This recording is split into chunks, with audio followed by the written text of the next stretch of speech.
स्वातंत्र्य दिनासाठी यावर्षी काहीतरी वेगळं आणि खास बनवायचं असेल तर ही तिरंगा मिठाई नक्की करून बघा. दिसायला इतकी सुंदर की पाहता क्षणी लक्ष जाईल आणि चव तर अशी की एकदा खाल्ल्यावर पुन्हा खावीशी वाटेल. सगळ्यात खास गोष्ट म्हणजे ही मिठाई बनवायला अजिबात अवघड नाही आणि अगदी सोप्या पद्धतीने घरच्या घरी आपण ही सुंदर तिरंगा मिठाई बनवणार आहोत.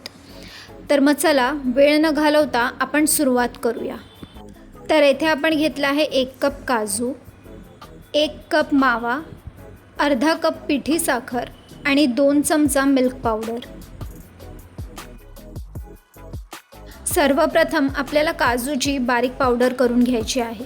काजू मिक्सरमध्ये बारीक करताना मिक्सर सतत चालू ठेवायचा नाही आहे. काजूची बारीक पावडर झाल्यानंतर आपल्याला एका पॅनमध्ये थोडंसं तूप घालायचं आहे आणि त्यात 1 कप मावा घालायचा आहे.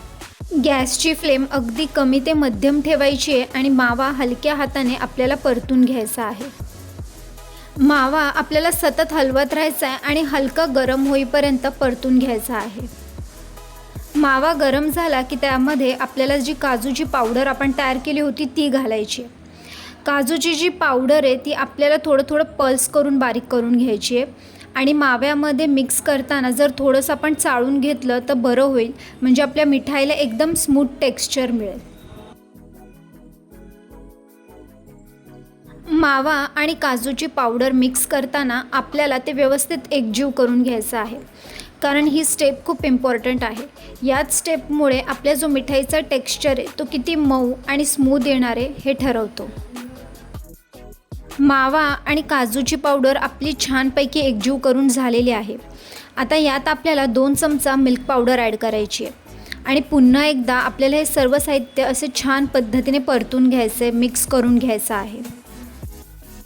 आपल्याला हे जे मिश्रण आहे ते मंद आचेवर आपल्याला सतत मिक्स करत राहायचं आहे. यामुळे आपल्या मिठाईला छान मऊ आणि एकसंध टेक्स्चर मिळते.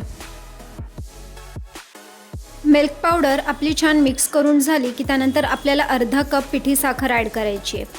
येथे 1 कप काजूसाठी आपण अर्धा कप पिठी साखर वापरलेली आहे. पिठी साखर घातल्यानंतर आपण जेव्हा ते मिक्स करत असू तेव्हा मिश्रण छान सॉफ्ट आणि स्मूथ होत जाईल. आपल्याला असं मिश्रण तयार करायचं आहे की ज्याला सहज आपल्याला शेप देता येईल. मिश्रण आपलं असं छान मस्तपैकी एकजीव करून झालेलं आहे आणि टेक्स्चरसुद्धा असं मस्त छान आणि स्मूथ आलेलं आहे. आता आपल्याला यात छोटा चमचा वेलची पूड घालायची आहे आणि मिक्स करून घ्यायचं आहे. वेलची पूड घातल्याने छान सुगंध येतो आणि चव अधिक स्वादिष्ट आणि रिच लागते. तर आता येथे आपलं मिश्रण छानपैकी तयार झालेलं आहे. तर आता आपण गॅस बंद करून मिश्रण काढून घेऊया. आता इथे मिश्रण जे ते आपण बटर पेपरवर काढून घेतलेलं आहे. थोडंसं मिश्रण हातात घेऊन आपल्याला गार झाल्यावर गोळा करून बघायचं आहे. व्यवस्थित गोळा झाला आणि हाताला फार चिकटला नाही म्हणजे आपलं जे मिश्रण आहे ते मस्त छान तयार झालेलं आहे.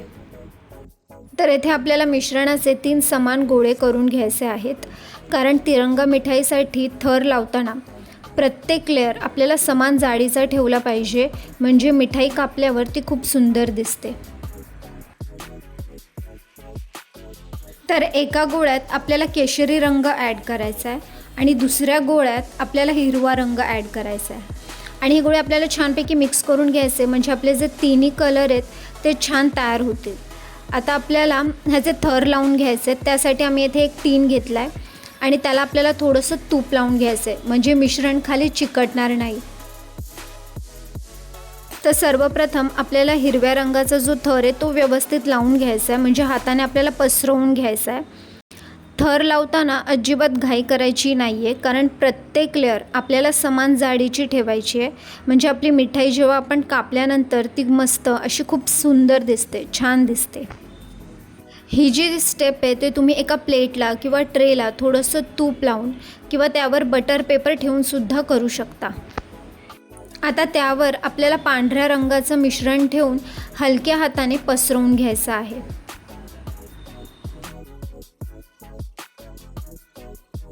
आता त्यानंतर आपल्याला केशरी रंगाचं मिश्रण घेऊन समान पसरवून घ्यायचं आहे. मिश्रण आपल्याला हाताने असं मस्त समान पसरवायचं आहे आणि जाडी आपल्याला समान ठेवायची आहे. आता इथे आपले मिठाईचे थर लावून तर आपले झालेले आहेत. तर आता आपल्याला फ्रीजमध्ये झाकण ठेवून आपल्याला 2 ते 3 तास मिठाई सेट होण्यासाठी ठेवायची आहे. तर आता येथे आपली ही मिठाई फ्रीजमध्ये छान सेट झालेली आहे. आपण काढून घेतलेली आहे. तर आता आपण कट करून घेऊया. तुम्हाला जसं छान वाटतं किंवा जसं आवडतं त्या शेपमध्ये सुद्धा तुम्ही ही मिठाई कट करू शकता. जसं स्क्वेअर किंवा सर्कल किंवा डायमंड शेपमध्ये सुद्धा ही मिठाई अजून छान दिसते. दिसायला अगदी सुंदर, टेक्स्चर एकदम सॉफ्ट आणि चव तर काजू माव्यामुळे अगदी डिलिशियस. तर येथे आपली स्वादिष्ट तिरंगा मिठाई रेडी झालेली आहे.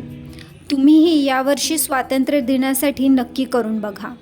आणि रेसिपी जर आवडली असेल तर व्हिडिओला लाईक, शेअर आणि सबस्क्राईब करायला विसरू नका.